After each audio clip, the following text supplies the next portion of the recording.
What's going on, everybody? Brian Downard here. And over the past couple of years running our coaching agency, we've helped our clients make more than $300 million using the exact frameworks that I'm going to break down in terms of how they are structuring their offers to not only make it easy to sell, but also easy to scale on the back end so they're not doing too much. And right, selling everything to everyone is just a recipe for failure, especially over the long-term horizon. When you're just getting started out and you're kind of feeling out your footing, it's fine, I get it, but this should hopefully give you some structure and accountability around how to create an offer people want to buy and that doesn't create a fulfillment nightmare for yourself. So, like I said, seven-figure offers were built off of this for agencies, social media marketing agencies, SaaS companies, coaching and consulting companies.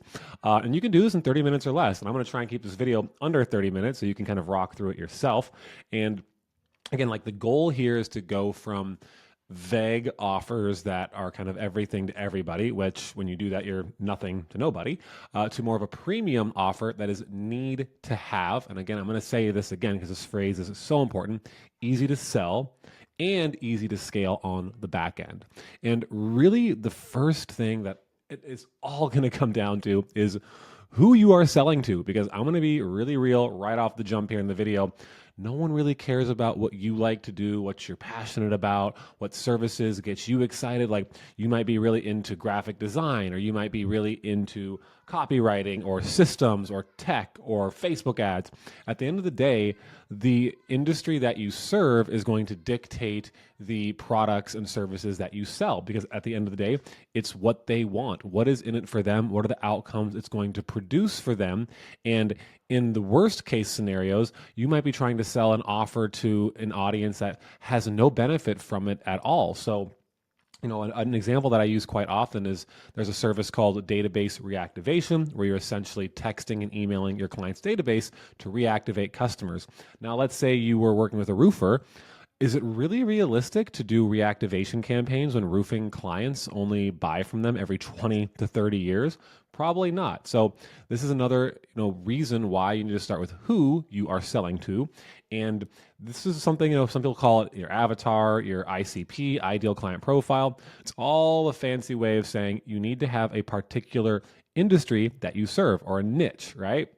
Now, some people will say, oh, like my niche is small businesses, my niche is coaches, my niche is e-commerce.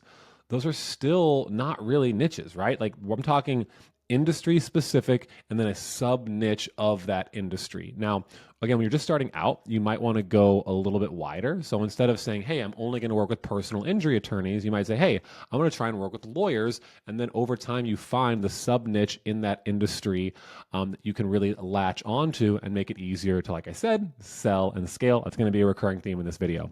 So to make this really easy for yourself, because, one of two things will happen.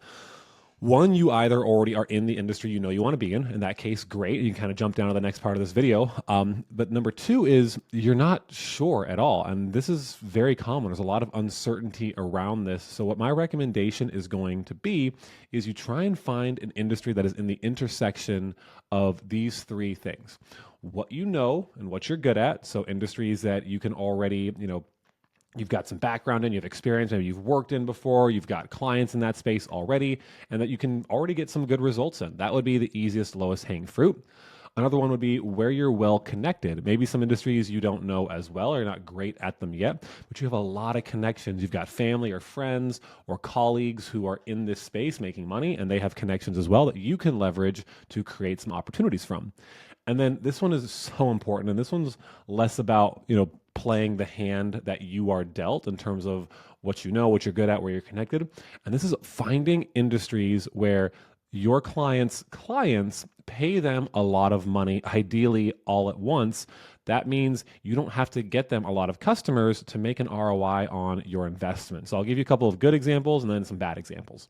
Some good examples might be things like a patio furniture store. This is an industry where I was able to go into, and people would spend $20,000, $30,000 or more on patio furniture, and I didn't have to get them a lot of customers for them to easily and gladly pay me, $2,000, $3,000, $4,000, $5,000 per month, because the ROI for them was such a no-brainer. Now, on the flip side, if you're working with someone, say like a nail salon, right? And they do nails for, don't quote me, I don't know what the exact prices are, $100 to $200. We'll make up a number, right?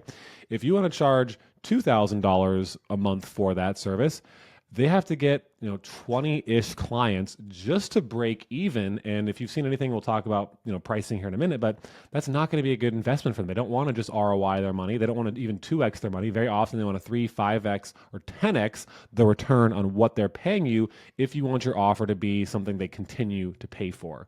So what will happen is, as you start to take steps towards an industry, it doesn't mean you have to shut off every single other opportunity, but you want to go date and flirt with for 45 to 60 days in a direction with an industry you feel good about. And then what often happens is, once you commit to a direction, you either find what you're looking for in that space, or by simply stepping into the forest, you find the path that you were meant to be on through referrals. Again, I didn't pick patio furniture. I worked with hotels and restaurants.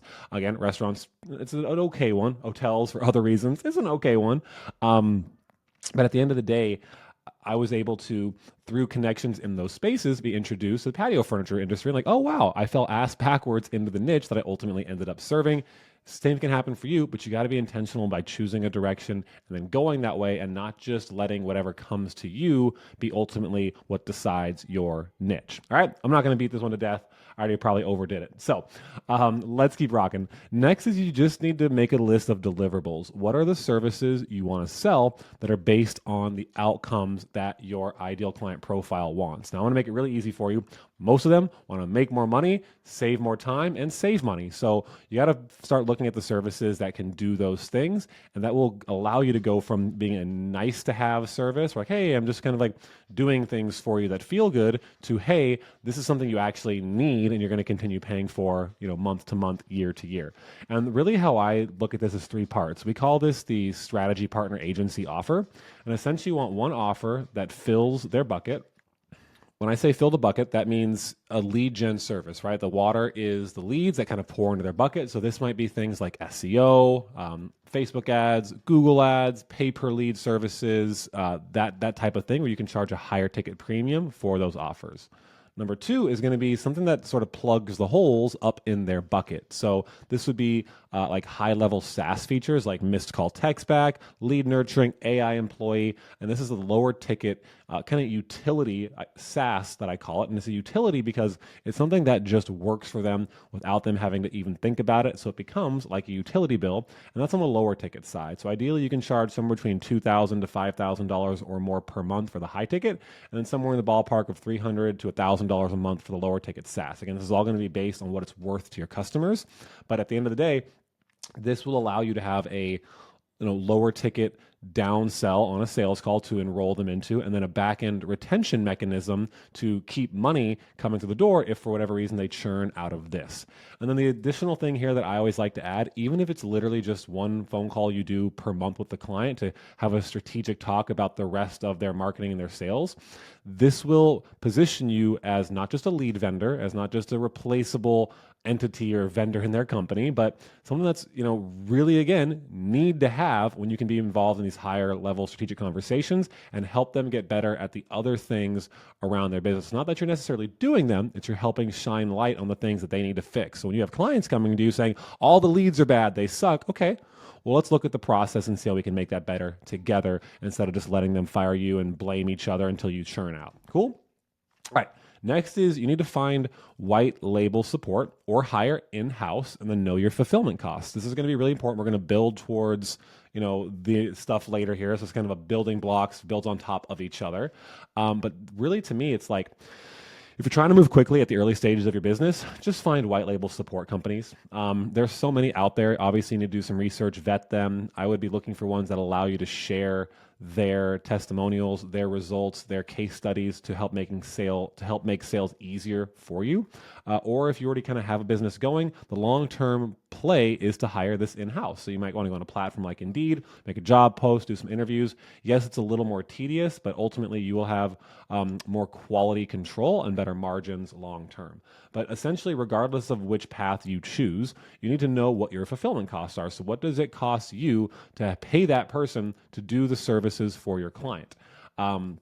Again, based on the deliverables that you chose up here, you're going to find those companies. If you want to jump into our program, we have a Rolodex of all of our top vetted white label companies. Not going to share them all here right now. Depending on how long this video kind of lives out there, those may change over time. But if you're looking for recommendations, just reach out, and I'm happy to kind of share with you the ones that we know get good results that you can trust and rely on. All right.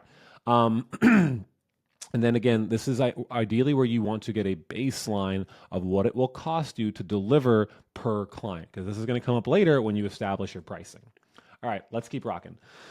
So number 4, I want you to compile any relevant data, past results, and do an ROI value calculation of what this is worth to your client. Because we're going to building towards pricing here, and we need to know what it costs us and then what it's worth to our clients. So the good, better, best version of this here is the good is third-party data on how important your service is. So if you're selling SEO, go pull some third-party data on why SEO is so important, what those statistics look like, and again, this just helps them not have to just take your word for it, but see what other people in the space based on like live data, thousands of businesses and research tells them about why this is important. Better version here would be getting your white label company or in-house person you hired to allow you to leverage their results, their past case studies, testimonials, etc. Not that you're going to lie and say like, hey, these are my clients, but it's going to be like, hey, our fulfillment team has created amazing results like this. And so we're not going, it's kind of using vague language, so we're not going to directly lie. I don't want to do that ever. But it's your white label company, right? Like you can say, hey, our fulfillment team gets these results, and then show those results as long as they are willing and able to share that with you.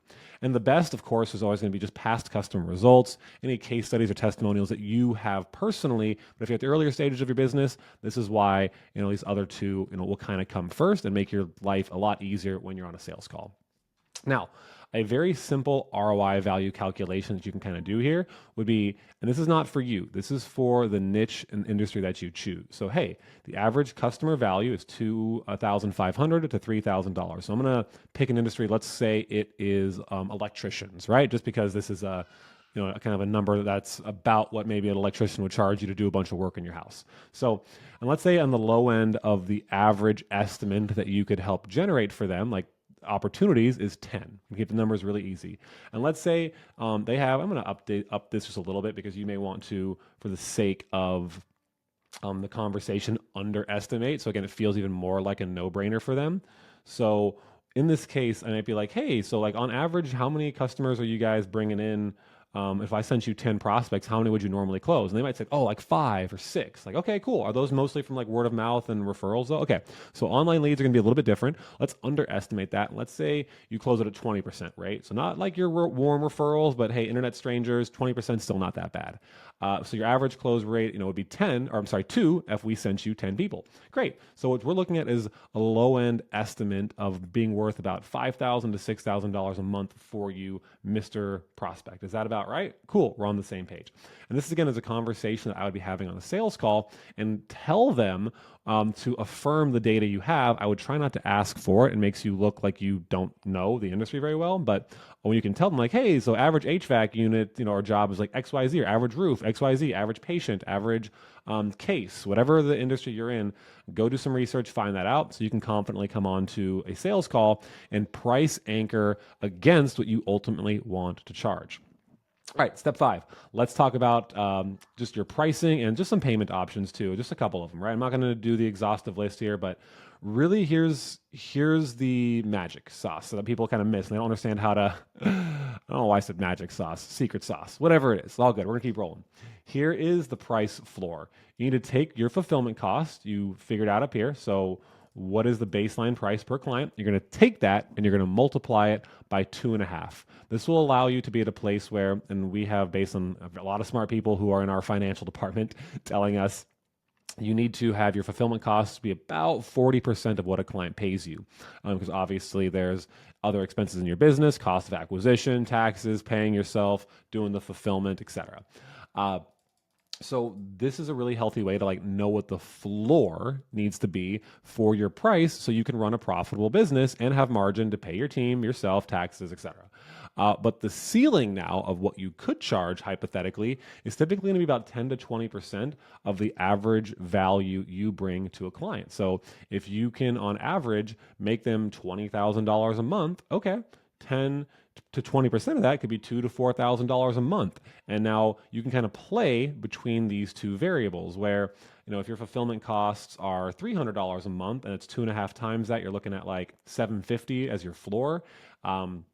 Your ceiling is $4,000. Now you can kind of play between these things, and you can increase the price as you start to realize how much more value you bring to clients by consistently doing it. But at least this way you're profitable from the jump, and you know what you can charge. And this is how you charge the premium, right? The point of this video, and you may be watching, is like, how do I charge higher ticket? This is it. And this is why I said at the very beginning, you want to serve industries where their clients make a lot of money, because it's going to be a lot easier to get them to pay that price when you are making them a lot of money. All right, a couple just quick payment options. This is just, not the most important thing, but something to kind of incentivize people to pay more, commit longer. You always want to have some level of urgency to get them to commit to something like that, right? So I have this idea of a loyalty rate. It's very straightforward. You can let people go month to month if they want. Let's just make up a couple numbers, or say, hey, it's $3,200 per month if you want to just go month to month, and there's a $1,000 setup fee. But hey, when you commit to this product for 6 months, we'll waive that setup fee for you, and it only costs $2,500 per month.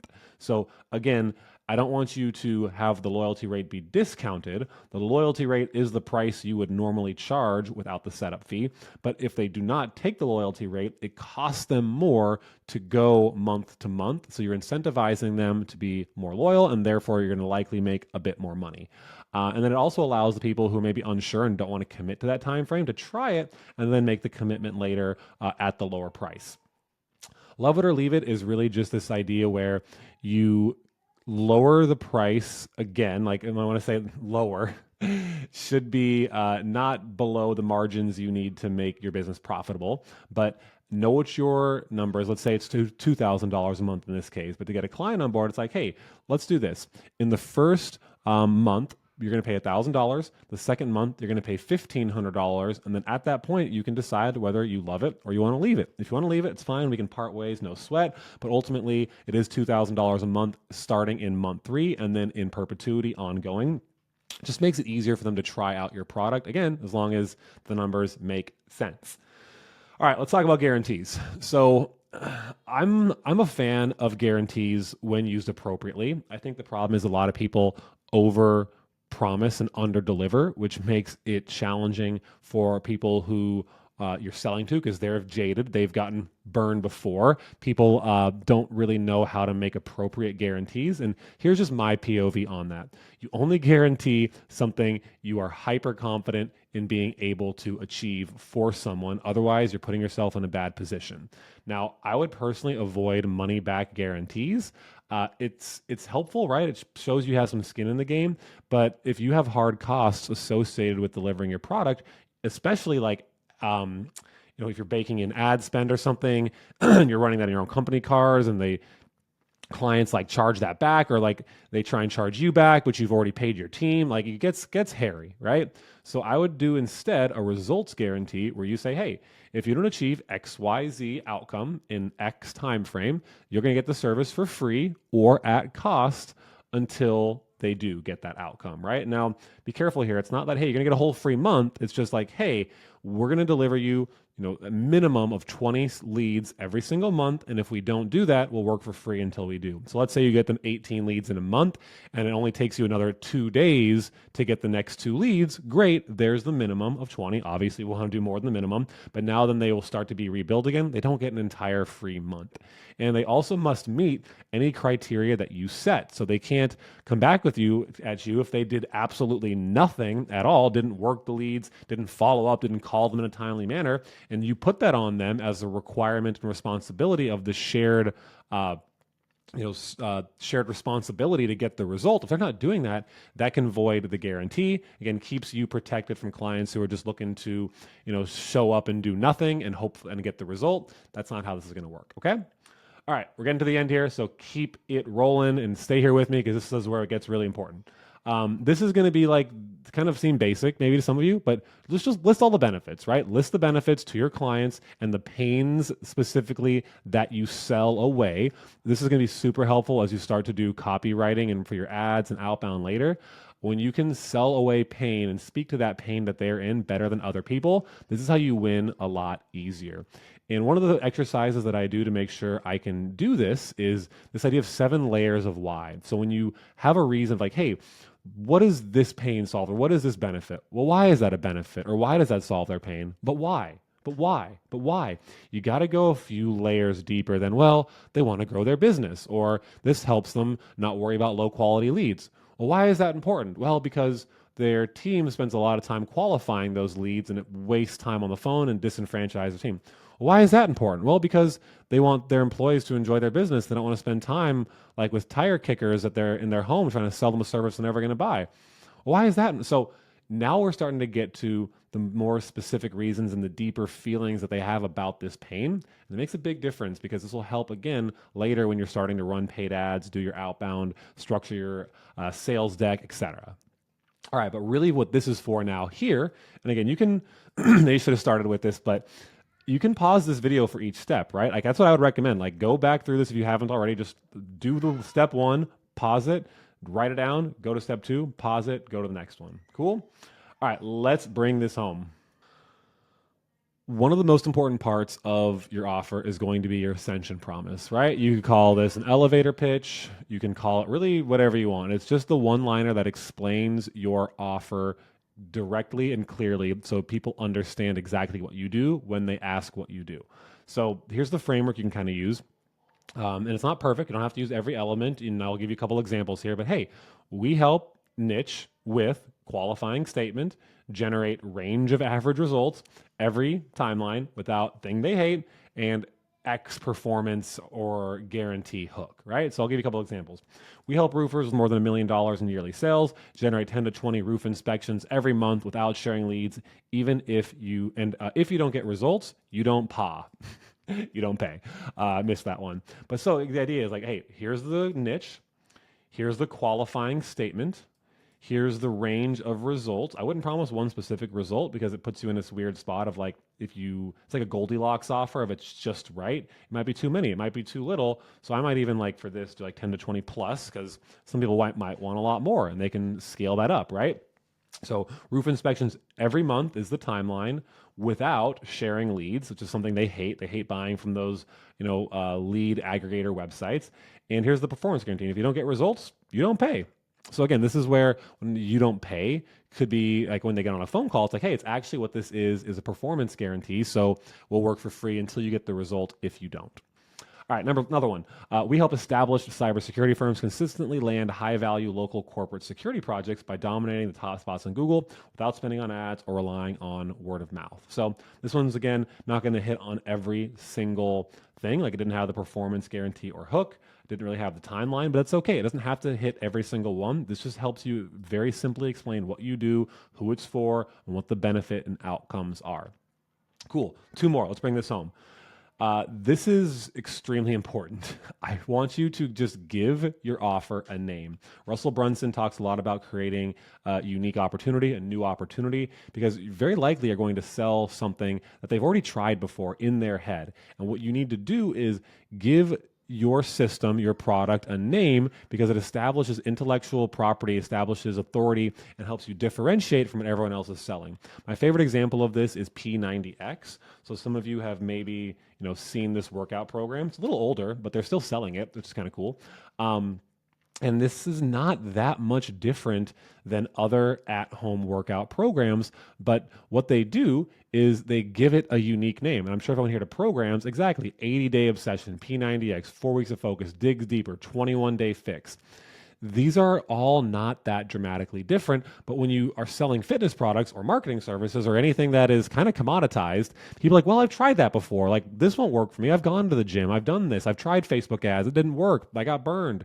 And so you need to help them see what you sell through the lens of a new opportunity, not the same thing that everyone else is doing. Because again, it'll make you a commodity and then it's a race to the bottom of the barrel because there's always someone willing to sell your service cheaper, but no one else can sell your IP because it's yours. You named it, you branded it. And real talk, having a name and the fact that you have a name is more important than the name itself. What the heck does P90X mean anyways? Like, what is that? I have no idea. It sounds catchy. It's cool. I used to do this and I have no idea what P90X means. Like, it was just different though. Cause like, hey, I got into the gym. I didn't really get the results I wanted. Cool. Let's try this. Same idea with your services.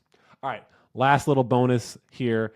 There's this idea of the 3-pillar pitch where you ideally want to distill your offer down to 3 words that represent the transformation they go through and who they will become and what they get. So how we do this for our product is we say, hey, you get clarity, accountability, and community. And those are the 3 legs of our 3-pillar pitch, or the stool. I like this stool metaphor because, hey, our prospecting in a box system is all about clarity, accountability, and community. And maybe you've done some of that before. Maybe you've had clarity in the past on how to run Facebook ads, or maybe you've had accountability from a coach, or maybe you've had a community, but you didn't have all 3. And you can balance on 1 or 2 for a while, but you need all 3 to really make this work. And then what I would also do in the theme here of using metaphors to explain this, have a metaphor for your offer. It's really powerful when you can simply explain to someone the benefit of what you do. I did a little bit of that up here with the, filling the bucket versus plugging the holes in the bucket. This is a great metaphor, and it helps people understand the complexity of what you do in very simple terms that they can understand. This will make selling your offer a lot easier, so you don't have to over-explain yourself or get into the weeds. So this has been the 7-figure offer framework we use for our clients and community. I hope it's been helpful for you. If you want additional help with any of this stuff, you can check out the link below in the video description. Sign up for our demo video. If it makes sense, you can come talk to us about how we can help install this and work together on your offer to get this dialed in. Then once this is dialed in, this is really just the first stepping stone, because now you're going to need to get consistent sales calls on the board and obviously enroll those clients and then get them results consistently so you can scale your business. So go check out that link if that's something that's interesting to you. And if you're newer here to the channel, I'd greatly appreciate you just giving a thumbs up to this video. Subscribe to the channel if you want to see more like this. We're growing this channel. It's kind of new here, so appreciate any and all love you can send our way. And if you found this valuable, send it to someone else who might find it valuable too. I will see you guys in the next one. Have a great rest of your day.